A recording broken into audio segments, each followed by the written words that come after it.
Hello students, today we are going to learn about vectors. What is a vector? Vector is a physical quantity which has magnitude and also it has direction.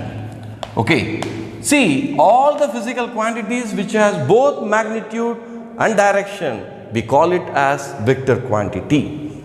But if it has only magnitude, only number, then it becomes a scalar quantity. Now, why vector quantity is important? Because many of the physical quantities are going to be vectors. We already discussed about displacement, which is a vector, velocity, which is a vector, and you take for example acceleration, which is going to be a vector. Now, when we represent a vector, let us say I am going to just draw a straight line. Okay, now I am drawing a straight line. This represents a vector quantity. This only represents the magnitude of the quantity. Now you also can give direction. Yeah, you can give direction. Yeah, so direction also gives you the direction in which it is acting. For example, if I say a car is traveling with 40 km per hour. What is 40 km per hour? 40 km per hour is the speed of the car. But when will it become velocity? It will become velocity when you give a direction. It is moving towards north or moving towards south. When you specify the direction, then it becomes a vector quantity. Now 40. Now when you say this is the vector quantity, let us say AB is the vector quantity. Fine. Now in this AB, I am going to break this into 4 equal parts. 1, 2, 3 and 4 equal parts. That means this is 0, 10, 20, 30 and 40. Fine. So how do you represent a vector quantity? Instead of A, let us call this point as O and let us call this point as P. OP is the vector quantity which represents velocity. How much velocity it is representing? A magnitude of 40 with the unit of kilometer per hour and with the direction of north. Okay, we said that north is up, south is down, east is here, west is here. Don't worry. You always draw in whichever direction and then you say it is pointing towards the north direction. Okay. Now I said that in the previous video, OP vector. See, there are two letters OP, but I can simply say this is equal to A vector. I can call this as A vector and the arrow mark about the letter A represents it's a vector quantity. Okay, now a vector quantity consists of two parts. One, it consists of magnitude and it also consists of direction. Okay, so here A vector, I call it as A vector is a vector quantity. Now I can break this A vector into two parts now as usual. One is magnitude. What is the magnitude? That is A vector, the modulus value. Modulus value. Modulus. Okay. This is the magnitude. This is the modulus value, mode value, and that is gives you no direction is included. It only gives you the magnitude or the number. So what does it actually mean here in this case? 40. It only means 40. Right? Kilometer per hour is the unit. We don't worry about it in the numbers. Next, what else it consists? It consists of north, direction. So direction, we take the vector A and put a small cap. Okay? This is A cap and this gives you the direction.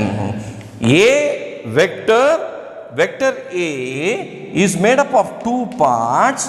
One is magnitude, that is modulus value, A vector modulus of it, multiplied by A cap. A cap stands for the direction of the vector in the particular direction of the vector. You understand now? So this is how we represent a vector quantity, a vector A. It can be anything. It can be anything. You want to take B, or you don't want to take a vector P. Let us say P vector. P vector is made up of the magnitude of the P vector and P cap. P cap, that stands for the direction of the vector. So this is the basic which you have to know in representation of vectors. We also studied previously about equal vector. We learnt about negative vector, which is in the same magnitude but in opposite direction, collinear vector, non-collinear vector, orthogonal vector, and we also will learn about something called zero vector. Okay, let me erase this now. I hope you understand what we have learned so far. Magnitude mathematically stands for modulus value. Okay, that is the magnitude. A vector quantity consists of both magnitude and direction, and this straight line with the direction represented, in our case, velocity. I hope you understand this particular concept. Okay, so again let me re-emphasize the concept. Okay, so whenever I take a vector A vector, it has two parts. One is A vector modulus of it, which is the magnitude, and A cap, which gives you the direction. This is the most primary thing which you should understand. Now, there is a word called null vector or zero vector. What is that? That means a vector is having direction. Any direction this can be. This is called zero vector. This is null vector. Suppose two vectors are there, and if they add up together and it comes to be zero, then that also is a vector called zero vector or null vector. We put a arrow mark. As we proceed further, let me today introduce you to the addition of vectors. Okay, very clear. Next, addition of vector. Addition of vectors. How can we add two vectors? See, for example, if I have, let us say, 10 kilogram of sugar, and I add 5 kilogram of sugar again, so 15 kilogram of sugar. This is a simple addition, right? It is a scalar addition. Kilogram is mass, right? And I just added. But suppose if I say, if a car is traveling with a velocity, okay, let us say in the first direction, one direction, which is 40 kilometer per hour. Okay, watch carefully, 40 kilometer per hour, and it is going towards, let us say, north direction. Okay, now suppose there is another vector, another car, let us say, that I am saying that going with a velocity of, let us say, 30 kilometer per hour in northeast direction. Okay, now can I simply add these two? 40 plus 30, 70? No, we cannot, because here the direction is very important. So when that is different, then naturally the addition process is also going to be different. So let us see how we can add the two vector quantities. Okay, now let us add two vector quantities. Let us take the two vectors and add them and see how the addition takes place. Okay, let me take a vector.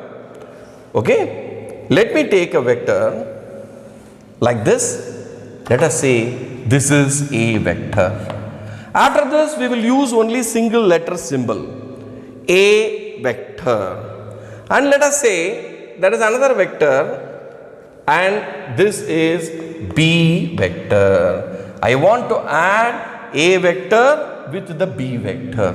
How can I do it? Because their directions are different. First and foremost, this is called the tail of the vector, and this is called the tip of the vector, and this is called tail of the vector, starting point, and this is tip of the vector, which is the final point. Now, I can shift a vector anywhere parallel to itself without changing the magnitude and direction. Okay, let me add now. So this is the vector as it is. We will keep this vector here. Bring the tail of the second vector to the tip of the first vector. How can we do this? Right. Now for that, let me erase all these parts now. Okay. Now first let me measure what is the magnitude. Right. And then I shift it parallel. I shift it parallel to itself.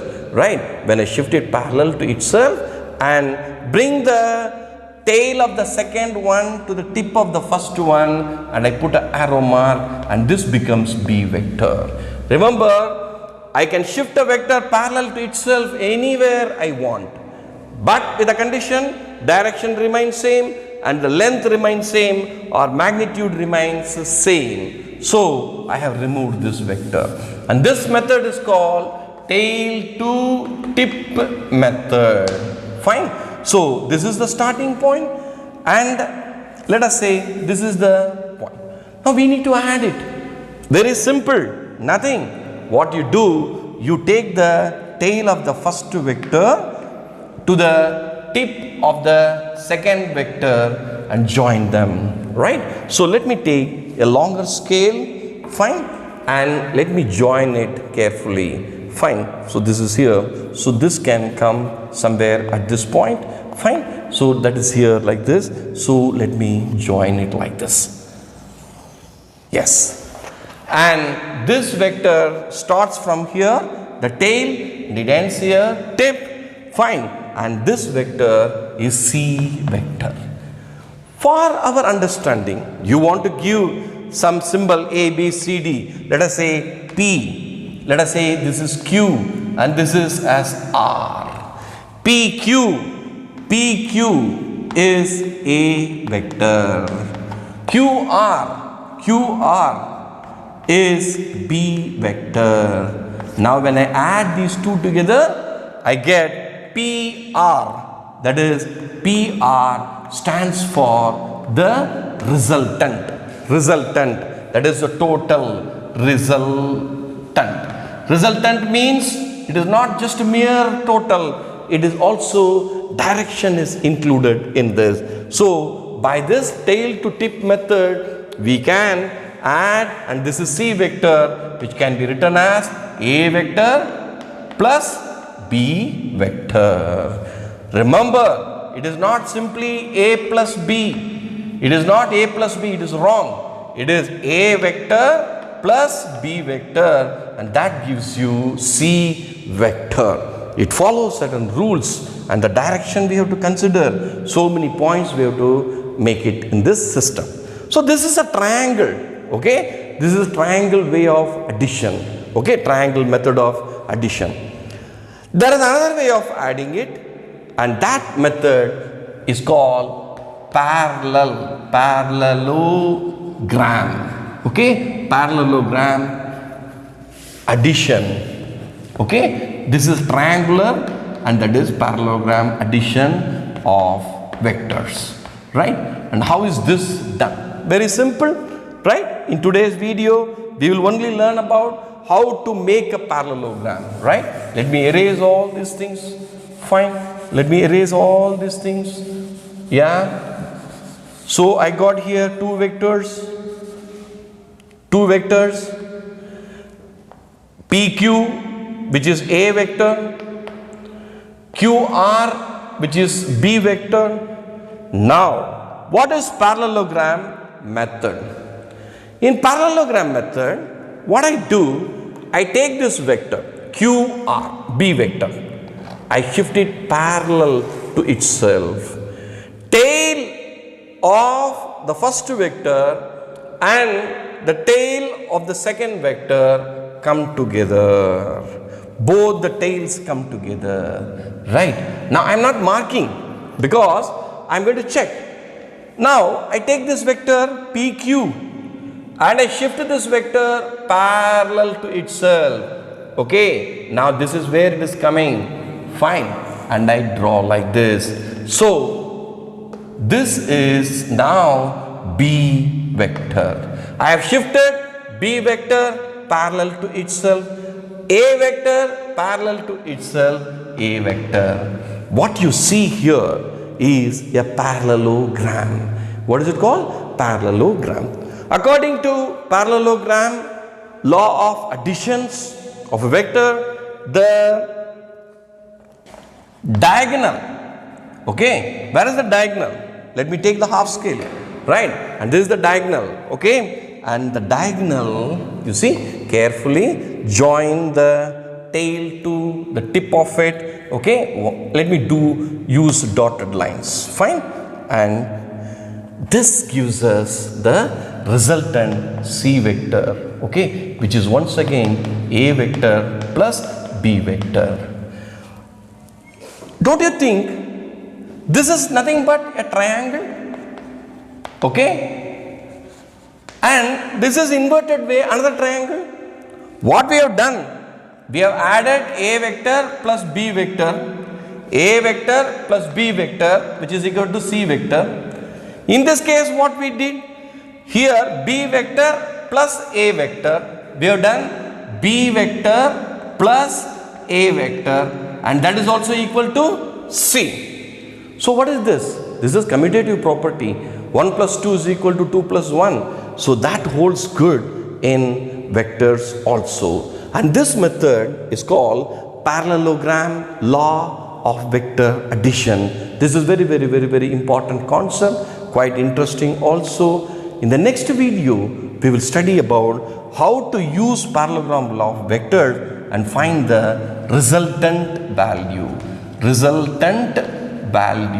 Okay, you may give any symbol A, B, C, anything, or P, Q, R, no problem, but the rule is rule and the law is law. Okay, next video we will see with more concepts. Thank you so much.